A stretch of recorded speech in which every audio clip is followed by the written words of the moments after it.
12% des ménages médians ne peuvent pas s'acheter de vêtements neufs.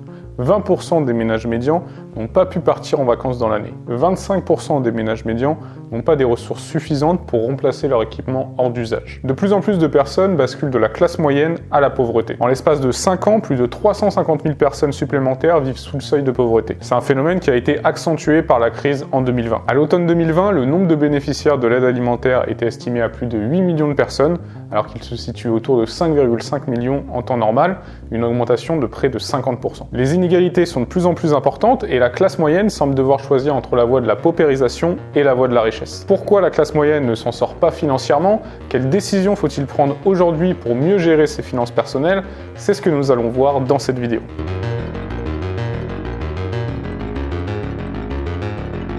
Le revenu net moyen en France est de 2 393 € par mois. Ce qu'on va regarder tout de suite, c'est comment sont dépensés ces 2 393 €. On va voir comment on peut optimiser les deux grands pôles de dépenses et on va voir que ça peut vraiment avoir un impact très important sur ton développement patrimonial. Selon les chiffres de l'INSEE, les Français dépenseraient en moyenne 16,4% de leurs revenus en transport, ce qui représente un coût de 393 € par mois. C'est vrai que les coûts de transport, ça chiffre très rapidement. Entre l'achat de la voiture, l'entretien, l'essence, etc., c'est pas étonnant qu'on arrive à un tel montant. Mais il existe bien sûr des moyens d'optimiser ce pôle de dépenses. Il faut déjà comprendre avant tout que la voiture, c'est l'un des plus gros passifs. Le problème de beaucoup de personnes, c'est qu'ils achètent une voiture neuve qui a déjà perdu 20 à 25% de sa valeur au moment où ils l'achètent, et en plus de ça, ils s'endettent pour l'acheter et donc ils doivent payer des intérêts sur l'achat d'un passif. Ça, c'est pire que tout d'un point de vue patrimonial. Pour s'enrichir, il faut plutôt s'endetter pour acheter un actif. Le cas le plus classique, c'est avec l'immobilier. Pour essayer d'optimiser ce pôle de dépenses, donc les voitures, il faut comprendre l'évolution de la décote d'une voiture. Sur le tableau que je t'affiche à l'écran, tu vois la décote en fonction de l'ancienneté de la voiture.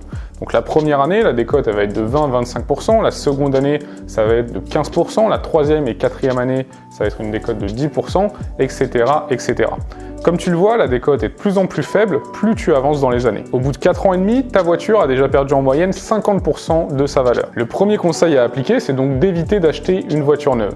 En achetant une voiture d'occasion qui date seulement de quelques années, tu peux bénéficier d'un gros rabais. Ensuite, il faut essayer de privilégier les voitures qui ont tendance à moins décoter avec le temps, qui consomment peu et qui sont résistantes. D'après le site Largus, c'est la Dacia Sandero qui a tendance à moins décoter avec le temps. Alors évidemment, tu n'auras pas la plus belle voiture parmi tes voisins, mais tu auras peut-être le compte bancaire le plus rempli. En appliquant ces conseils, tu pourrais économiser à minima 150 € par mois sur ton budget voiture. Le deuxième grand pôle de dépenses, c'est le logement. À mon sens, un point important pour sortir de la classe moyenne, c'est de bien acheter ta résidence principale. Dans le domaine de l'investissement, il y a beaucoup de personnes qui recommandent de ne surtout pas acheter ta résidence principale. J'ai un point de vue totalement différent. Notamment parce que dans de nombreuses villes, en achetant ta résidence principale, tu paieras des mensualités moins chères que les loyers que tu devrais payer pour louer le même type de bien. Donc par exemple, aujourd'hui, en empruntant 200 000 € sur 25 ans, tu auras des mensualités de seulement 838 € par mois. Dans une ville comme Reims, à 838 € par mois, tu peux avoir ce bel appartement en centre-ville, mais tu peux également acheter ce bien en centre-ville affiché à 170 000 € et il t'en coûtera des mensualités similaires. C'est juste pour te faire comprendre qu'il y a plein de villes comme Reims où en achetant, tu paieras des mensualités moins chères ou équivalentes au loyer que tu paierais en étant locataire. Alors bien sûr, tu auras des charges en plus comme la taxe foncière, mais tu feras grossir ton patrimoine chaque mois grâce au remboursement de ton prêt. Pour faire un bon investissement en achetant ta résidence principale, il faut respecter plusieurs critères. Le premier critère, c'est de ne pas faire un achat coup de cœur. Je te recommande d'acheter ta résidence principale avec la logique d'un investisseur. Essaie de pas seulement trouver un bien qui correspond à tes critères en tant que résidence principale, mais à chercher un bien qui a aussi du potentiel en tant qu'investissement locatif. Pour reprendre l'exemple de Reims, l'appartement que tu aurais acheté a beaucoup de potentiel en colocation. Ce serait un bien qui devrait s'autofinancer assez facilement dans le cadre du coup d'un investissement locatif avec ce mode de location, donc la colocation. Le deuxième critère, c'est de ne pas utiliser toute ta capacité d'endettement. Le problème de beaucoup de personnes lorsqu'elles achètent leur résidence principale, c'est qu'elles s'endettent au maximum. Par exemple, leur banquier leur dit qu'ils peuvent emprunter au maximum 300 000 € et du coup, ils vont chercher une opération à 300 000 €. Le problème, c'est qu'en faisant ça, tu peux plus utiliser l'effet de levier bancaire sur de prochaines opérations. Si tu voulais investir dans l'immobilier tout en bénéficiant de l'effet de levier bancaire, bien sûr, à la suite du coup de l'achat de ta résidence principale où tu t'es endetté au maximum, bien sûr, ça complique grandement le processus parce que pour trouver un prêt bancaire, ça va être très compliqué. Le seul cas où tu peux utiliser protège toute ta capacité d'endettement, c'est si tes revenus augmentent de façon importante dans les prochaines années, ce qui fera mathématiquement diminuer ton taux d'endettement. Le troisième critère, c'est d'essayer de faire un montage pour générer de l'argent directement. Ça, c'est vraiment génial quand tu y arrives parce que ta résidence principale est payée en partie par l'achat de ta résidence principale elle-même.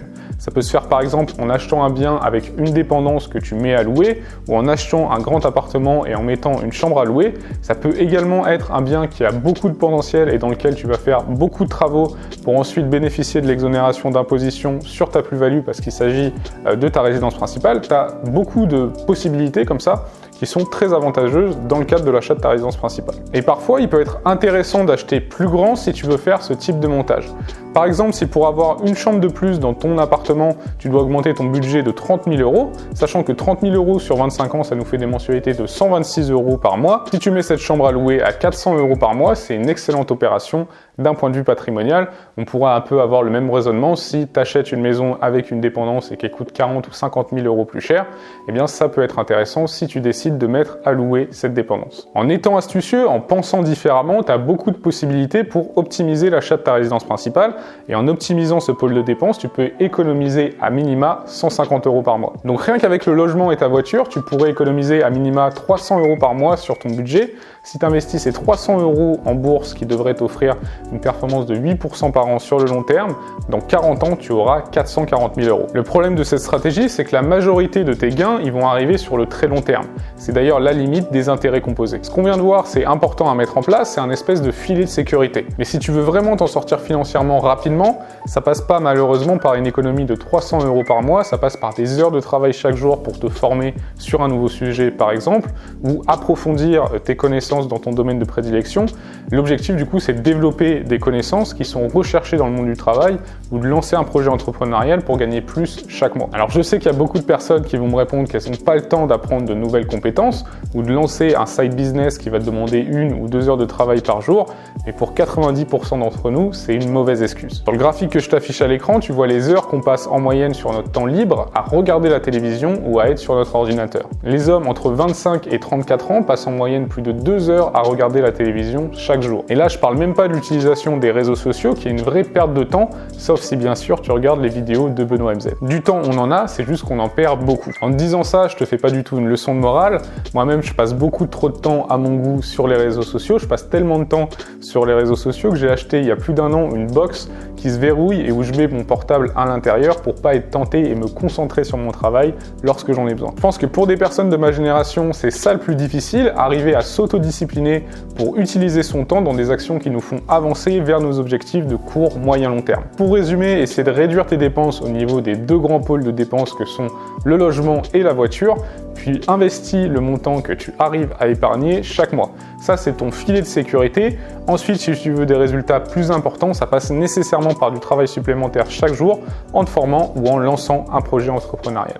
J'espère que tu as aimé cette vidéo. Si c'est le cas, n'hésite pas à me rétribuer avec un petit pouce bleu, ça prend quelques secondes et ça m'aide grandement, enfin ça prend même pas 1 seconde d'ailleurs, ça aide au développement de cette chaîne, donc je te remercie d'avance.